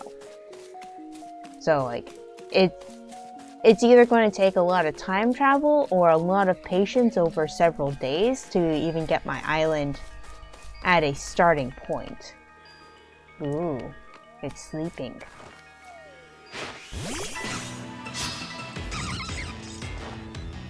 So you do have to hit it in the head to catch it unawares. But anyways. So yeah, I'm trying to get Monferno to use Flamethrower 25 times. You were building the Isabel Stewart Gardner Museum, but you got too lazy completing the art collection. Oh gosh. What? Yeah, I'm not done with the art pieces either. But, like, I just figure eventually over time, like, I'll do that, or I'll just get, like, really ambitious one day when Red appears and just time travel a whole bunch and try to get art pieces that way.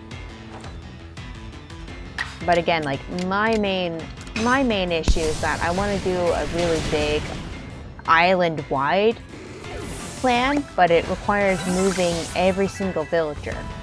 And as my island is right now, I don't have the space to do that.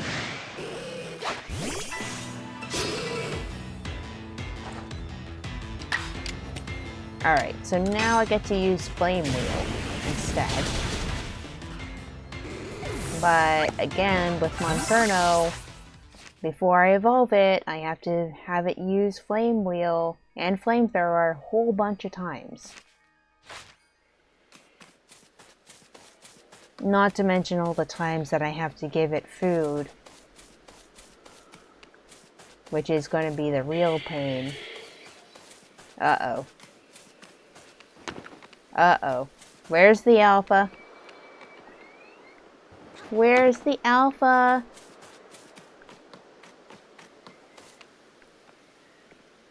I know I heard an alpha. Ah. There it is. It's like, where's the alpha? There's the alpha. Although, again, I still stand by my statement I made a few days ago. The scariest alpha in this game is not the Golbat. Although, it just up and disappeared. You just saw that, right? It just flew upwards. Okay, sorry. I have a bot, I think, in the chat. Please don't click on the link. Yeah, please don't click on that link.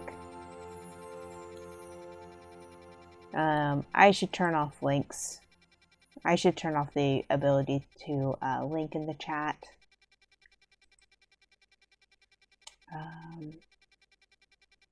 Yeah, I'm going to time out that account. Because, yeah. So, sorry, Mega Caterpie. I'm timing you out for... You are the bot. Oh no. Oh no.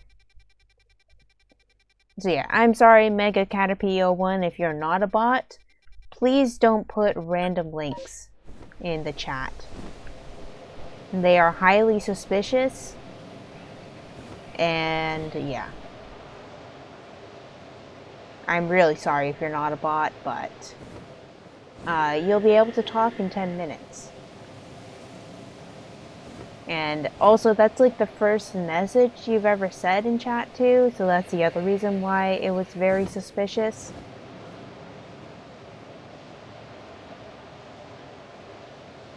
So yeah. Like, just a hint for people that are interacting with the internet for the first time or the 100th time. If the first thing that you're ever going to do in somebody's chat is say cute and drop a link to a random YouTube, that's not great behavior. Like, internet etiquette exists for reasons. And those reasons aren't good. But they exist for reasons. Anyways, I have so many questions about you. Like, does the Galaxy Expedition team pay you to hang out here? Thanks. Should I do that? Yeah. Anyways, like, I have so many questions about you. Like, who pays you to be here? And what exactly are you guarding? What are you providing security for? Are you providing security for the Diamond Clan? Is that part of the arrangement that the Galaxy team has with the Diamond Clan? Or what? Like, what's going on? That's some of the inner workings that I want to know. And the inner workings that I can only imagine about. And you don't want me to imagine that. I just went on a 30-minute rant about Ingo and Amet. I don't think anyone wants to hear that rant again.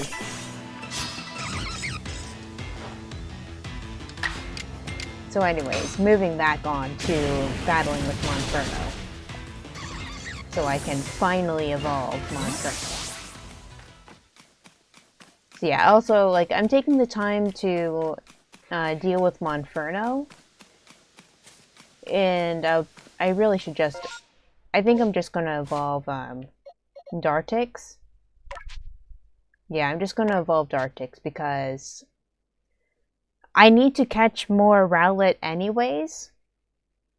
So, yeah. So I'm gonna evolve Dartix. I'm gonna evolve Dewott, but I'm not gonna evolve Monferno right away because I want to make sure that everything else that I'm doing with Monferno in order to complete its Pokedex entry is going to be entirely based upon the stupid catch requirements. Because again, where on earth do you catch a Monferno? Don't answer that. I want to find out for myself, even if it means I look it up myself. But don't answer that question. When I want to know the answer through someone else, I will look it up myself.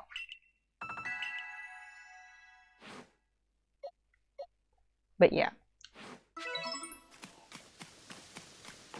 Alright, Doocy-Doo-I and Samurott are now on the team. Hi there. Let's fight, Kricketune.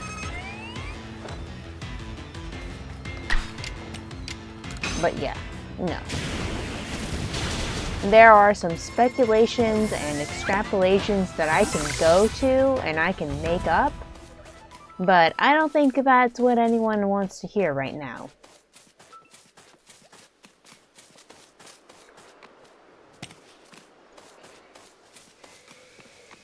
Because one, I also haven't even finished the game, so like, I don't quite know. I've had some things spoiled to me, but I still have enough questions about them that I'm going to reserve any judgment until later.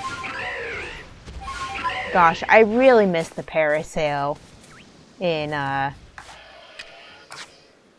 miss the parasail. And, yeah, no, I want to fight, grass types.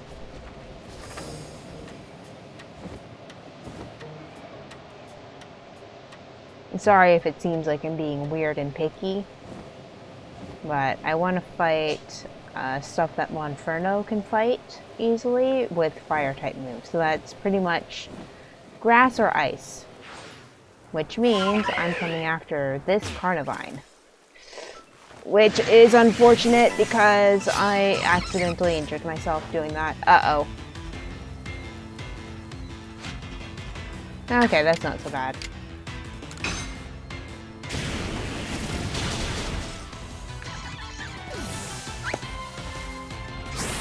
And, oh, it's getting to be about the end of stream for me.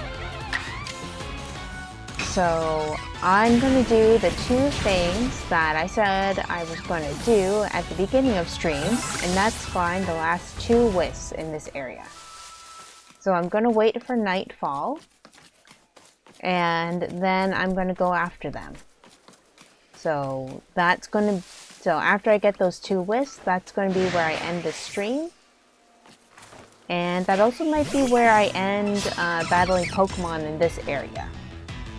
Partially because Monferno is pretty much ready to evolve, except for the fact that I want to learn certain moves. And so on. So yeah, next time I'm going to be in a different area, and I'm going to have my Pokemon shifted around a little bit, but I'm going to do that off screen, so you'll find out then which Pokemon I pick. Shoot.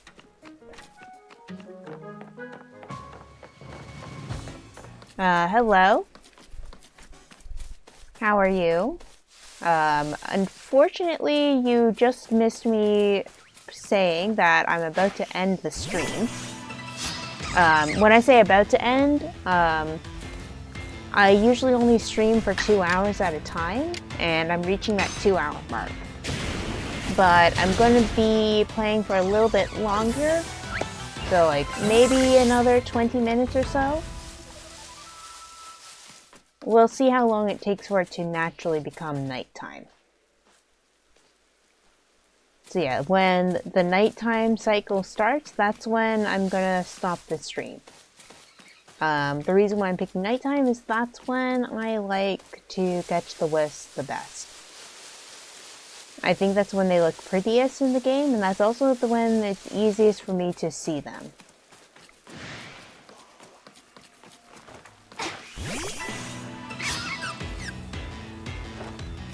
So anyways, hello, welcome.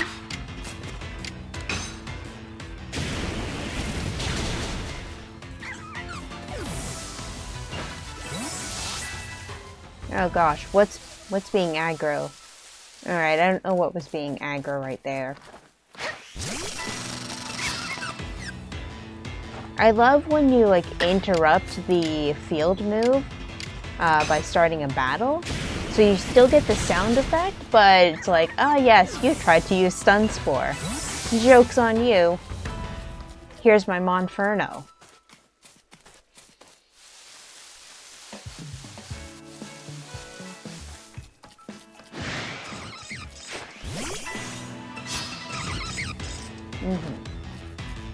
So yeah, that's my plan for the rest of the stream.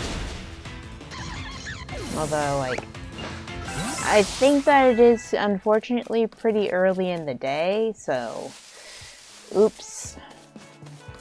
Oops for me. We'll see how long this stream becomes.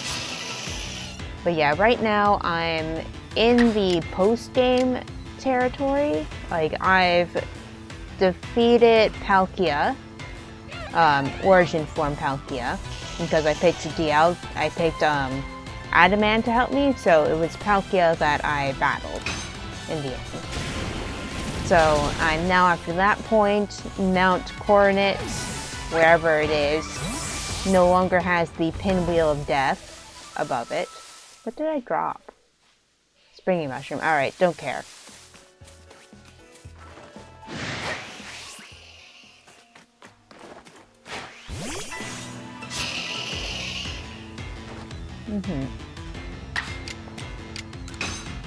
So yes, I'm in that part of the game where I still need to finish off collecting each Pokemon to get into the real endgame territory. And then after that happens on screen, I will probably switch to playing a different game at this time. Dazzle, who is my regular, suggested strongly Mystery Dungeon. So I think it'll be Mystery Dungeon. The other option I had on the table was Earthbound.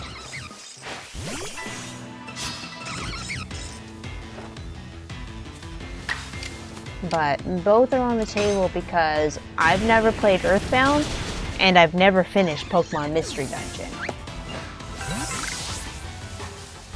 I got stuck in part of the game that was going to require me to abandon the current dungeon run I was on. Yes, I can tell you're excited for Mystery Dungeon. But yeah, I never finished Mystery Dungeon. I think it was Explorers... No. Well, whatever the first Mystery Dungeon was, I never finished that one because I got stuck on part of the game and I just didn't have the time to, like, really go back. So, yeah, I just never finished it. You're nearing 300 hours on Mystery Dungeon. Oh my god. I say, oh my god, even though I know exactly how many hours of Animal Crossing I have. But still, oh my god, 300 hours.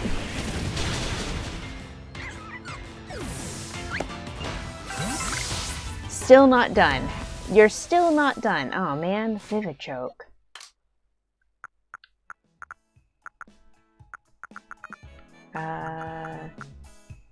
Alright, you know what? Vivichokes aren't that hard to find and all that, so I'm just gonna leave that there. Anyways, I was kind of thinking that it was going to be nighttime a lot sooner than this. So Dazzle, if you're in the chat, and I mean anyone else in the chat either, as well. But would you rather 3 options? 1, I wait for nightfall to come naturally. 300 hours including 4 failed attempts. My current playthrough is 100 hours in. Okay, I'll talk about that in a minute. Anyways, would you rather I wait for nightfall to come naturally, which I think is still going to take another while? Would you rather I go to camp and set it tonight and then go and collect the last 2 wisps? Or would you rather I just go collect the last 2 wisps right now? I'm gonna let you decide that for me. In the meantime, I'm still gonna look for more things for Monferno to fight.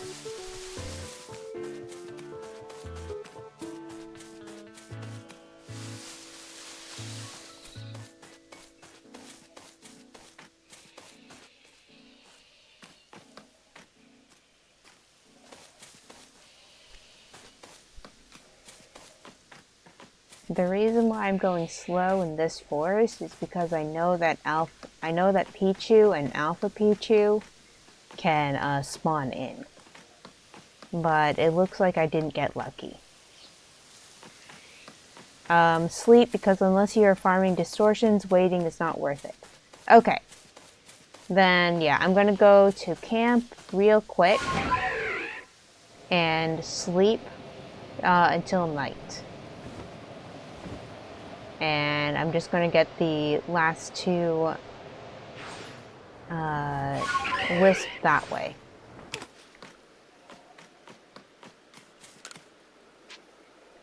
So let's switch it to nightfall. But yeah, I'm not farming distortions right now. I might be farming them later on for leveling up purposes.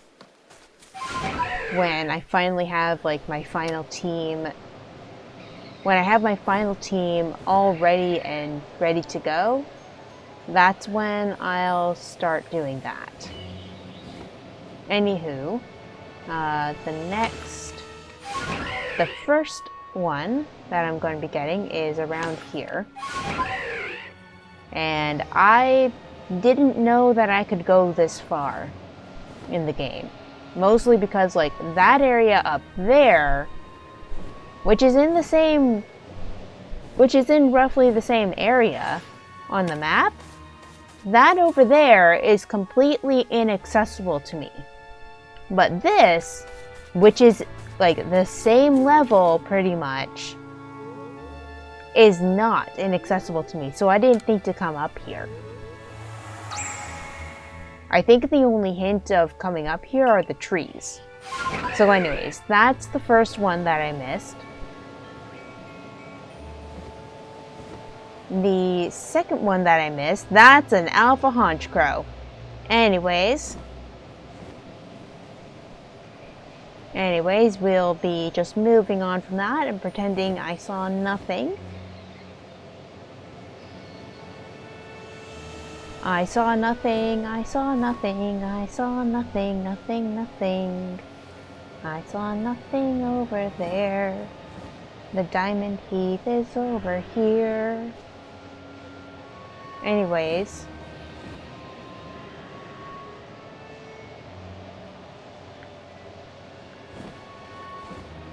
Man, I'm trying to figure out which one of these Carnivine is the alpha in this area, and I just can't tell from up here. Yeah, so that first wisp, I didn't even think I could go up there, because just across the river is an inaccessible area. Now, the wisp that is over in this area, roughly where I am right now, I am a little annoyed with myself for missing, because I was over in this area a fair bit. And yet, somehow I missed it, and if I'm not careful, I think I'm going to wind up missing it again. Oh no. Uh-oh. Oh man, I am like way too far north. Shoot.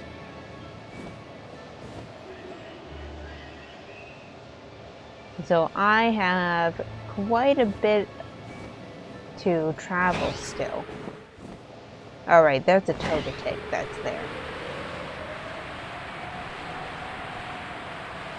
Anyways, I feel like I had been in this area quite a bit, and yet I still missed this last wisp.